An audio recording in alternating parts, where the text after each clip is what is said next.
السلام علیکم ورحمت الله وبرکاتو. قدرمندو شزوان یم په واکینګ باندې راوتلی یم، مازدیګر و. ناظرین یو سپیشل خبره مې درسره شیر کوله. خبره مې سره قدرمندو دا شیر کوله چې غوښتل مې خوست کر وپریدول او خوست کر د تیرو د میدان خلکو له مې د یو خبر ورسوه. ګوره نن سبا 2023 زمانه ده او ټول خلک ایجوکیشن شول، تعلیم یافته شول.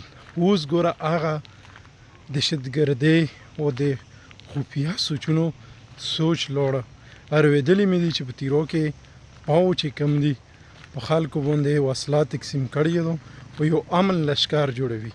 زه د تیرو خلکو نه صرف یو درې پوښتنې کوم چې تاسو دومره تکړه خلک ځان له ویو، دومره غیرتي خلک ځان ته ویې، ته په دا تیره واقعه باندې ونه شرمېدې، ته په دا تیره امن لښکرو په تنظیم لښکرو باندې ته په دغو باندې ونه شرمېدې، ته په دغو باندې پوتې رانغللې.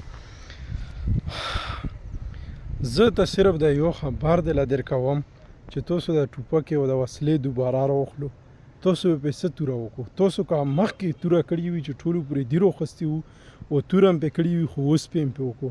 خو لوی قرآن و دیر سپورې ته ومنو، د الله خاطر ته ومنو. ګوره چې بس مونږ صرف امن غواړو او امن مونږ د احتجاج په سطح غواړو.